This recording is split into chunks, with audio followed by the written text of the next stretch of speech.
ಸರ್ಕಾರದ ಕಾರ್ಯವೈಖರಿ ಬಗ್ಗೆ ಹೈಕೋರ್ಟ್ ಇವತ್ತು ಚಾಟಿ ಬೀಸಿದೆ, ಅಸಮಾಧಾನವನ್ನ ವ್ಯಕ್ತಪಡಿಸಿದೆ. ಆಮೆಗತಿಯಲ್ಲಿ, ಅಕ್ಷರಶಃ ಆಮೆಗತಿಯಲ್ಲಿ ವಿಚಾರಣಾ ಆಯೋಗ ಕೆಲಸ ಮಾಡ್ತಿದೆ ಅಂತ ಹೇಳಿ ಹೈಕೋರ್ಟ್ ಅಸಮಾಧಾನವನ್ನ ವ್ಯಕ್ತಪಡಿಸಿರುವುದು. ವಿಚಾರಣೆ ಮುಕ್ತಾಯಗೊಳಿಸೋಕೆ ಎಜಿ ಸಮಯಾವಕಾಶವನ್ನ ಕೋರಿದ್ದಾರೆ. 6 ವಾರಗಳ ಕಾಲ ಸಮಯವನ್ನ ನೀಡಿದೆ ಹೈಕೋರ್ಟ್. ಇದೇ ಕೊನೆ ಬಾರಿ ಕಾಲಾವಕಾಶ. ಮತ್ತೆ ವಿಚಾರಣಾ ಆಯೋಗಕ್ಕೆ ಸಮಯ ನೀಡೋದಿಲ್ಲ. ಸರ್ಕಾರಕ್ಕೆ ಇದು ಕೊನೆಯ ಎಚ್ಚರಿಕೆ ಅಂತ ಹೇಳಿ ಹೈಕೋರ್ಟ್ ಚಾಟಿ ಬೀಸಿದೆ. ವಿಚಾರಣಾ ಆಯೋಗ ಸರಿಯಾದ ವೇಗದಲ್ಲಿ ಕೆಲಸವನ್ನ ಮಾಡ್ತಾ ಇಲ್ಲ. ವಿಚಾರಣೆ ಮುಕ್ತಾಯಗೊಳಿಸಲಿಕ್ಕೆ ಅನಗತ್ಯವಾಗಿ ಕಾಲಹರಣ ಮಾಡಲಾಗ್ತಾ ಇದೆ ಅಂತ ಹೇಳಿ ಕೋರ್ಟ್ ಅಸಮಾಧಾನವನ್ನ ವ್ಯಕ್ತಪಡಿಸಿದೆ. ಸರ್ಕಾರಕ್ಕೆ ಕೊನೆಯ ಎಚ್ಚರಿಕೆ ಅಂತ ಕೂಡ ಬಹಳ ಕ್ಲಿಯರ್ ಕಟ್ ಆಗಿ ಹೈಕೋರ್ಟ್ ಎಚ್ಚರಿಕೆಯನ್ನ ನೀಡಿದೆ.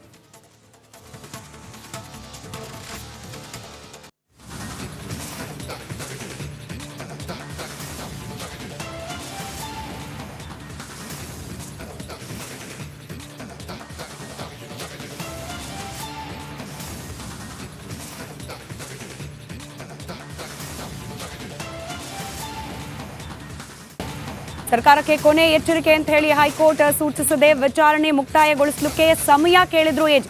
ಬಿಬಿಎಂಪಿ ಕಾಮಗಾರಿಗಳ ವಿರುದ್ಧ ತನಿಖೆಯನ್ನ ಪ್ರಶ್ನಿಸಿದ ಅರ್ಜಿ ಇದ್ದು ನಿಕ್ಷೇಪ್ ಇನ್ಫ್ರಾ ಪ್ರಾಜೆಕ್ಟ್ಸ್ ಕೋರ್ಟ್ಗೆ ಸಲ್ಲಿಸಿದ್ದ ಅರ್ಜಿ.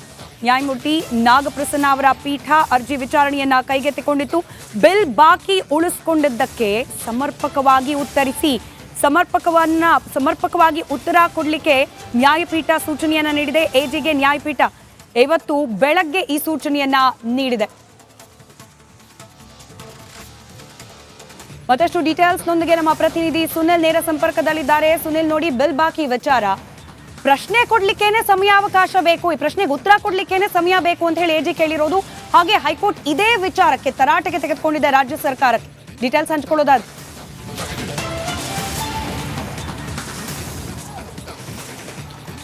ಎಸ್ ಸ್ಮಿತಾ, ಬಿಬಿಎಂಪಿಗೆ ಸಂಬಂಧಪಟ್ಟಂತಹ ಕಾಮಗಾರಿಗಳಲ್ಲಿ ಬಿಲ್ಲನ್ನು ಬಾಕಿ ಉಳಿಸಿರುವಂಥದಕ್ಕೆ ಸಂಬಂಧಪಟ್ಟಂತೆ ನಿಕ್ಷೇಪ ಇನ್ಫ್ರಾ ಪ್ರಾಜೆಕ್ಟ್ ಅವರು ಕೋರ್ಟಿಗೆ ಒಂದು ಅರ್ಜಿಯನ್ನು ಸಲ್ಲಿಸಿದರು. ಇದಕ್ಕೆ ಸಂಬಂಧಪಟ್ಟಂತೆ ತನಿಖೆಯನ್ನು ನಡೆಸಿ ಅದರ ಬಗ್ಗೆ ವರದಿಯನ್ನು ಕೊಡುವಂತೆ ಖುದ್ದು ಹೈಕೋರ್ಟ್ ಸೂಚನೆಯನ್ನು ನೀಡಿತು. ಅದರ ಪ್ರಕಾರ ರಾಜ್ಯ ಸರ್ಕಾರ ಇದಕ್ಕೆ ಸಂಬಂಧಪಟ್ಟಂತೆ ತನಿಖೆಯನ್ನು ನಡೆಸಿ ವರದಿಯನ್ನು ನೀಡೋದಕ್ಕೆ ಒಂದು ಸಮಿತಿಯನ್ನು ಕೂಡ ನೇಮಕ ಮಾಡಿತ್ತು. ಆದರೆ ಆ ಸಮಿತಿ ಇನ್ನೂ ಕೂಡ ಅದಕ್ಕೆ ಸಂಬಂಧಪಟ್ಟಂತಹ ವರದಿಯನ್ನು ನೀಡಿಲ್ಲ.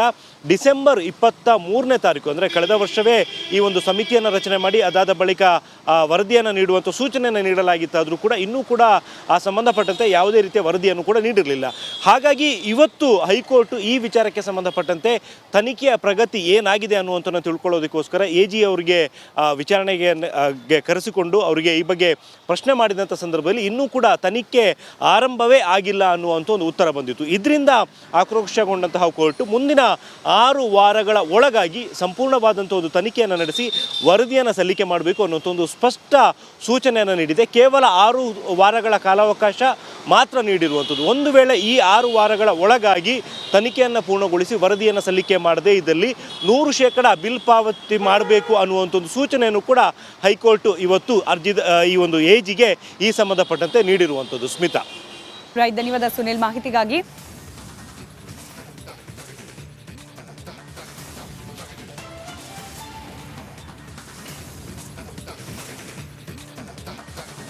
ನೋಡಿ, 2 ನಿಂಬೆಹಣ್ಣು ಸಾಕಾಗಲ್ಲ, 4-5 ನಿಂಬೆಹಣ್ಣು ಬೇಕು. ಸರ್ಕಾರವನ್ನು ಬೀಳಿಸಬೇಕು ಅಂದರೆ 4-5 ನಿಂಬೆಹಣ್ಣಿಂದ ಮಂತ್ರಿಸಿ ಪಠಿಸು ಅಂತ ಹೇಳಿ ಹೇಳಿಕೆಯನ್ನು ಕೊಟ್ಟಿರೋದು ರೇವಣ್ಣ ಅವರ ಕಾಲು ಎಳೆದಿರೋದು ಅಶೋಕ್.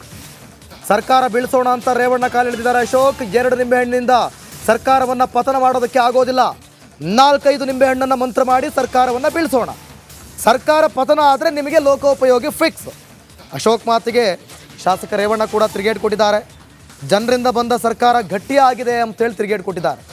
ಸೊ ಹೀಗಾಗಿ ಜನರಿಂದ ಬಂದ ಸರ್ಕಾರ ಗಟ್ಟಿಯಾಗಿದೆ ಅಂತಲೇ 2 ಬೇಡ 4-5 ನಿಂಬೆಹಣ್ಣನ್ನು ಮಂತ್ರಿಸಿ ಅಂತ ಅಶೋಕ್ ಅವರು ಕೂಡ ಹೇಳಿದ್ರು ಅನ್ಸುತ್ತೆ. ನೋಡೋಣ ಏನು ಹೇಳಿದ್ರು ಅಂತ. ರೇವಣ್ಣವರಿದ್ರೆ ಮೊದಲು ನಮ್ಮ ಕ್ಯಾಬಿನೆಟ್ ನಡೆಯೋಕ್ಕೂ ಬಿಡ್ತಾ ಇರಲಿಲ್ಲ.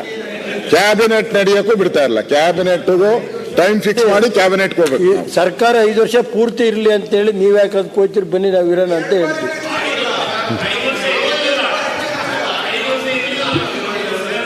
ಏನಾನ ರೇವಣ್ಣವ್ರೆ, ಇವಾಗ ಮಾಡಿಸ್ತಾ ಇದ್ದೀರಾ, ನಿಂಬೆಹಣ್ಣು ಎಲ್ಲ ಮಾಡಿಸ್ತೀರಾ, 2 ಡಬಲ್ ಮಾಡಿಸ್ಬಿಡಿ, ಒಂದು 4-5 ನಿಂಬೆಹಣ್ಣು ಮಾಡಿಸಿ ಸರ್ಕಾರ ಬೀಳಿಸ್ಬಿಡೋಣ. ಇವ್ರು 2 ನಿಂಬೆಹಣ್ಣಿಗೆ ಬೀಳ್ತಾ ಇಲ್ಲ, ಒಂದು 4-5 ನಿಂಬೆಹಣ್ಣು ಮಂತ್ರ ಮಾಡಿಸ್ಬಿಟ್ರೆ ಸರ್ಕಾರ ಬೀಳಿಸ್ಬಿಡೋಣ ನೋಡಿ. ಇರಬೇಕು ಅನ್ನೋದು. ನಿಮ್ಗೆ ಏನಾದ್ರು ಬೀಳಿಸ್ಬೇಕು ಅನ್ನೋದ್ರೆ ಬೀಳಿಸಿ, ನಾವೇನು ಬೇಡ ಅನ್ನಲ್ಲ. ನಮಗೆ ಜನದ ಆಶೀರ್ವಾದ ಐತಿ. ಬೀಳಿಸ್ತಾರೆ PWD ನೀರಾವರಿ ಅವ್ರು ಬಿಟ್ಟು ನಿಂಬೆಹಣ್ಣು ವಾಪಸ್ ಬರ್ತದೆ ಆ ಕಡೆಗೆ. ನಮ್ಗೆ ಈಗ ಎರಡು ಖಾತೆ ಯಾರು ಕೇಳಂಗೇ ಇಲ್ಲ. ರೇವಣ್ಣ ಅವರಿದ್ರೆ ಮೊದಲು ನಮ್ಮ ಕ್ಯಾಬಿನೆಟ್ ನಡೆಯಕ್ಕೂ ಬಿಡ್ತಾ ಇರಲಿಲ್ಲ, ಕ್ಯಾಬಿನೆಟ್ಗೂ ಟೈಮ್ ಫಿಕ್ಸ್ ಮಾಡಿ ಕ್ಯಾಬಿನೆಟ್ಗೆ ಹೋಗ್ಬೇಕು. ಸರ್ಕಾರ 5 ವರ್ಷ ಪೂರ್ತಿ ಇರಲಿ ಅಂತೇಳಿ ನೀವು ಯಾಕೆ ಅದಕ್ಕೆ ಹೋಗ್ತೀರಿ, ಬನ್ನಿ ನಾವು ಇರೋಣ ಅಂತ ಹೇಳ್ತೀವಿ.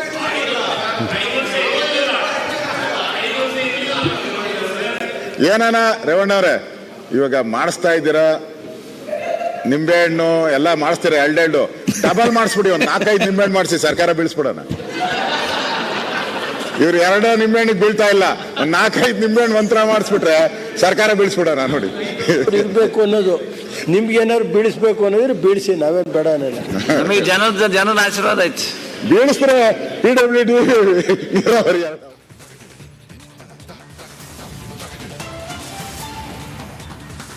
ರಾಜ್ಯಸಭೆಯಲ್ಲಿ ಖಾಲಿಯಾಗ್ತಿರುವ ಹುದ್ದೆಗಳಿಗೆ ಭರ್ತಿಯಾಗಲಿಕ್ಕೆ ನಡೆಯುವ ಚುನಾವಣೆಗೆ ಸ್ಪರ್ಧೆ ಮಾಡುವ ಕಾಂಗ್ರೆಸ್ನ ಅಭ್ಯರ್ಥಿಗಳ ಪಟ್ಟಿಯನ್ನ ಇವತ್ತು ಬಿಡುಗಡೆಗೊಳಿಸಲಾಗಿದೆ. ಕಾಂಗ್ರೆಸ್ನಿಂದ 3 ಅಭ್ಯರ್ಥಿಗಳನ್ನ ರಾಜ್ಯಸಭಾ ಚುನಾವಣೆಗೆ ಕಣಕ್ಕಿಳಿಸಲಾಗಿದೆ. ಪಟ್ಟಿಯನ್ನು ಅಧಿಕೃತವಾಗಿ ಪ್ರಕಟಗೊಳಿಸಿದೆ ಎಐಸಿಸಿ. ಅಜಯ್ ಮಕೇನ್ಗೆ ರಾಜ್ಯಸಭೆಯ ಟಿಕೆಟ್ ಅನ್ನು ನೀಡಲಾಗಿದೆ. ಇವರ ಜೊತೆಯಲ್ಲಿ ನಾಸರ್ ಹುಸೇನ್ ಹಾಗೆ ಜಿಸಿ ಚಂದ್ರಶೇಖರ್ ಅವರಿಗೆ ಮತ್ತೊಮ್ಮೆ ಚಾನ್ಸ್. ಎಲ್ ಹನುಮಂತಯ್ಯ ಅವರಿಗೆ ಈ ಬಾರಿಯ ರಾಜ್ಯಸಭೆಯ ಟಿಕೆಟ್ ಮಿಸ್ ಆಗಿದೆ.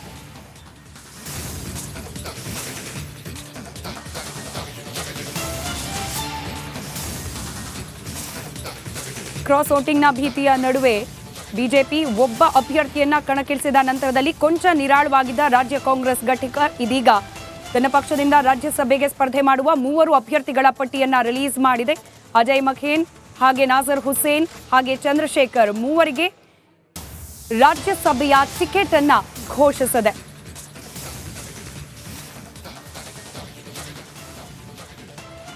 ಒಂದ್ ಕಡೆ ರಾಜ್ಯಸಭೆ ಟಿಕೆಟ್ ರಿಲೀಸ್ ಆಗ್ತಾ ಇದ್ದಂತೆ ಈ ಕಡೆ ಲೋಕಸಭೆದು ಕೂಡ ಬಹಳ ಪ್ರಮುಖ ಪಾತ್ರ ವಹಿಸ್ತಾ ಇದೆ. ಹೀಗಾಗಿ DK ಶಿವಕುಮಾರ್ ಹೇಳಿದ್ದಾರೆ, ಆದಷ್ಟು ಬೇಗ ಲೋಕಸಭೆ ಟಿಕೆಟ್ ಅನ್ನು ಕೂಡ ರಿಲೀಸ್ ಮಾಡ್ತೀವಿ, ಮೊದಲ ಪಟ್ಟಿಯನ್ನ ರಿಲೀಸ್ ಮಾಡಲೇಬೇಕು, ಆದಷ್ಟು ಬೇಗ ಪಟ್ಟಿಯನ್ನ ಪ್ರಕಟಿಸಲೇಬೇಕಿದೆ ಅಂತ ಹೇಳಿ ಬೆಂಗಳೂರಿನಲ್ಲಿ DCM DK ಶಿವಕುಮಾರ್ ಮಾಹಿತಿ ಕೊಟ್ಟಿದ್ದಾರೆ.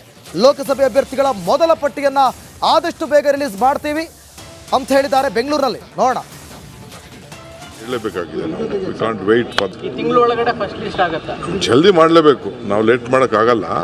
ಅಟ್ಲೀಸ್ಟ್ ಒಂದು 50% ಆದ್ರೂ ಕೆಲಸ ಮಾಡೋಕ್ಕೆ ಶುರು ಮಾಡೋಕ್ಕೆ ಹೇಳಲೇಬೇಕಾಗಿದೆ.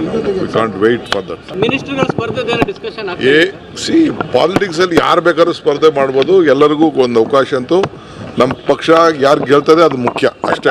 ಈ ತಿಂಗಳೊಳಗಡೆ ಫಸ್ಟ್ ಲಿಸ್ಟ್ ಆಗುತ್ತೆ. ಜಲ್ದಿ ಮಾಡಲೇಬೇಕು, ನಾವು ಲೇಟ್ ಮಾಡೋಕ್ಕಾಗಲ್ಲ. ಅಟ್ಲೀಸ್ಟ್ ಒಂದು 50% ಆದ್ರೂ ಕೆಲಸ ಮಾಡೋಕ್ಕೆ ಶುರು ಮಾಡೋಕ್ಕೆ ಹೇಳಲೇಬೇಕಾಗಿದೆ. We can't wait for that. ಮಿನಿಸ್ಟರ್ಗಳ ಸ್ಪರ್ಧೆ ಡಿಸ್ಕಷನ್ ಪಾಲಿಟಿಕ್ಸಲ್ಲಿ ಯಾರು ಬೇಕಾದ್ರೂ ಸ್ಪರ್ಧೆ ಮಾಡ್ಬೋದು, ಎಲ್ಲರಿಗೂ ಒಂದು ಅವಕಾಶ ಅಂತೂ ನಮ್ಮ ಪಕ್ಷ ಯಾರು ಗೆಲ್ತದೆ ಅದು ಮುಖ್ಯ ಅಷ್ಟೇ. ಈ ತಿಂಗಳೊಳಗಡೆ ಫಸ್ಟ್ ಲಿಸ್ಟ್ ಆಗುತ್ತೆ. ಜಲ್ದಿ ಮಾಡಲೇಬೇಕು, ನಾವು ಲೇಟ್ ಮಾಡೋಕ್ಕಾಗಲ್ಲ.